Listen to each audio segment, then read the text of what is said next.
Retired wing commander Anil Goyal ji इस वक्त हमारे साथ जुड़ गए हैं। अनिल जी, बहुत बहुत स्वागत है आपका आज तक पर। एक बेहद दुखद खबर आज सुबह यहां से आई है केदारनाथ में, जहां 7 लोगों की जान इस क्रैश में चली गई। लेकिन प्राथमिक तौर पर हम क्या समझें, अगर कभी इस तरीके से मौसम खराब होता है तो किसका कॉल होता है? क्या विमान कंपनी को कॉल लेना चाहिए कि विमान नहीं उड़ेगा, या फिर पायलट को यह कॉल लेना चाहिए? आप क्या बताएंगे? मैम, एक तो पहली बात यह है कि पहाड़ियों में, स्पेशली हिमालय में, मौसम बहुत जल्दी बदलता है।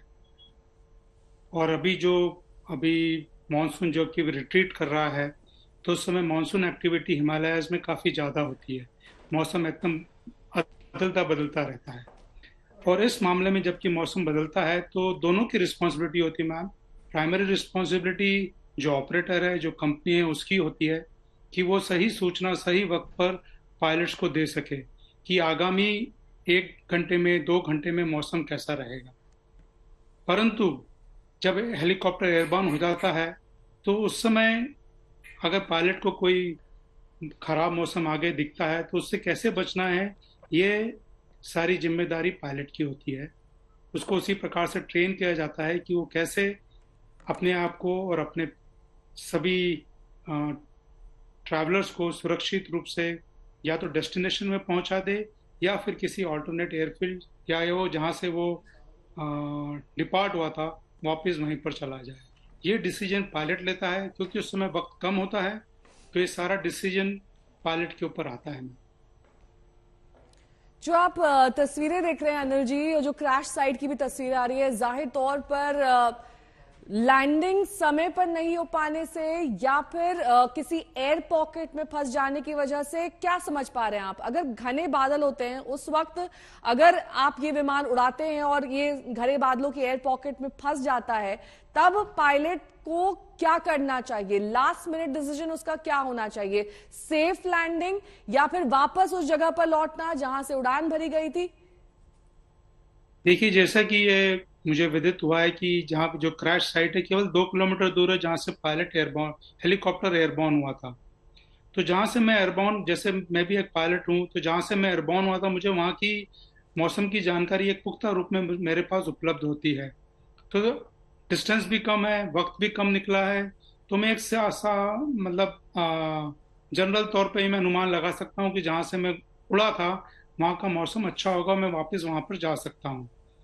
अगर वहाँ पे मौसम अच्छा नहीं था पर मैंने उड़ान भरी है कि मेरा डेस्टिनेशन जहाँ पे मैं जा रहा हूँ वहाँ का मौसम अच्छा है, तो मैं एक जहाँ पे मैं जा रहा हूँ वहाँ पे भी कंटिन्यू कर सकता हूँ। परंतु जैसा कि पहाड़ों में होता है कि एकदम से कोहरा घना या बादल वहाँ पर आ जाते हैं, तेज हवा चलती है, तो उसमें हेलीकॉप्टर को कंट्रोल करना बहुत ही मुश्किल होता है, क्योंकि हेलीकॉप्टर के पास लिमिटेड पावर होता है। वैसे भी पहाड़ों में वो एक अपनी एक्सट्रीम एनवेलप में ऑपरेट करते हैं, तो उनके पास जो परफॉर्मेंस एनवेलप होता है बहुत ही लिमिटेड अवेलेबल होता है।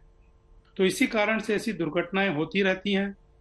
और इससे बचने का केवल एक ही तरीका है कि जब पायलट के पास संपूर्ण पुख्ता रूप से मौसम की जानकारी हो, कंपनी द्वारा वह भी मुहैया करा जाए, वो पायलट अच्छी तरह से ट्रेंड हो, उस मौसम के बारे में जानते हो, चेंजेस के बारे में जानते हो, और एक सही निर्णय सही वक्त पर ले सकें, जिससे कि वो भी सुरक्षित रहें और उनके पैसेंजर्स भी सुरक्षित रहें। को लिए चलेंगे जिसमें इस हादसे के बारे में जानकारी दी जा रही है। अभी जो है हम जितना इंक्वायरी रिपोर्ट करेंगे, करने के बाद डीजीसीए को भी रिपोर्ट करेंगे, और इस संबंध में जो है जो गवर्नमेंट ऑफ इंडिया को भी ये सूचना हम देंगे। सर, केदारनाथ वैली में कंपनीज फ्लाइंग करती हैं, कई बार ये देखा जाता है युगांडा की ओर से भी सिर्फ खाना पूर्ति होती है। क्या आप लोगों की ओर से प्रॉपर चेकिंग नहीं होती है? सेफ्टी ऑडिट इनके किए गए थे, नहीं किए गए थे? और दूसरा, क्योंकि बहुत सारे ऐसे नॉर्म्स हैं जिस पर डीजीसीए आपत्ति कई बार लगाता है, ये नियम फॉलो नहीं किए जाते, आप अभी ये नियम फॉलो हो रहे थे या आप लोग चेक कर रहे थे? क्योंकि ये बड़ा हादसा है, इसका मैसेज बड़ा जाएगा सर। मैं क्लियर कर लेता हूँ, इस संबंध में जो डीजीसीए का नॉर्म्स है वो at a time maximum 6 helicopters जो है फ्लाई कर सकते हैं। उसमें 2 हेलीकॉप्टर्स वहाँ लैंडिंग के लिए केदारनाथ में, 2 हेलीकॉप्टर्स नीचे जो अन्य हेलीपैड्स में लैंडिंग करने के लिए, 2 जो है एयरबोर्न होने के लिए। इस संबंध में जो है युकाडा के ओर से हम लोग टाइम स्लॉट निर्धारण करके देते हैं। टोटल 9 ऑपरेटर्स है, उनमें से 6 ऑपरेटर्स एट अ टाइम जो है मैक्सिमम हम टाइम स्लॉट देते हैं।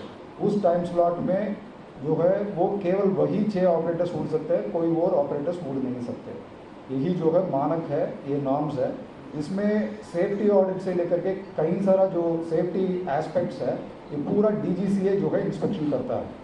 यूकाडा के ओर से हम लोग ये फैसिलिटेशन कर रहे हैं कि वहाँ पे जो है जैसे अगर टिकट लेकर के कोई आ रहा है तो उनका जो है चेकिंग करने से लेकर के ये सारा जिम्मेदारियाँ जो है एक्चुअली देखा जाए तो ये जो संबंधित तो ऑपरेटर्स का है, दूसरा जो है ये DGCA सेफ्टी ऑडिट्स वगैरह जो है DGCA ही देखता है।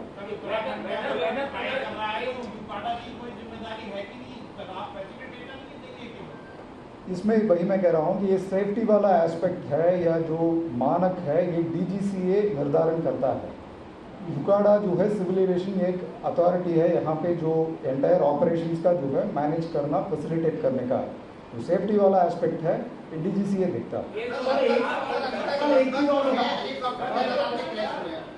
सर एक चीज और बता सर एक बात ये भी आ रही है एट अ टाइम एक पूछेंगे तो सर, डबल इंजन का जो हेलीकॉप्टर होता है वो ज्यादा सेफ माना जाता है, इसको थोड़ा क्लियर कर दीजिए। क्या केदार वैली में डबल इंजन के हेलीकॉप्टर नहीं उड़ सकते क्योंकि वहाँ सारे सिंगल इंजन के उड़ते हैं, इसको थोड़ा डिफाइन कर दीजिए। एक्चुअली ये इस संबंध में टेक्निकल इन्फॉर्मेशन जो है मैं बाद में जो है डिटेल्ड और प्रेस कॉन्फ्रेंस कर लेता हूँ, उसमें और क्लैरिफाई कर लेता हूँ। क्योंकि अभी जो सिंगल इंजन हेलीकॉप्टर्स वहाँ फ्लाई कर रहे हैं वो भी सेफ्टी मानक पूरा करने के बाद ही फ्लाई करते हैं। इसमें कोई भी ऐसे अनसेफ मशीन की वजह से दुर्घटना हुआ है या नहीं हुआ है, ये हम अभी इंक्वायरी के बाद देखेंगे। अदरवाइज जो है अभी तक का जो है इतने सारा फ्लाइंग हुआ है, कोई सेफ्टी मशीन को लेकर के कुछ हुआ नहीं है। सर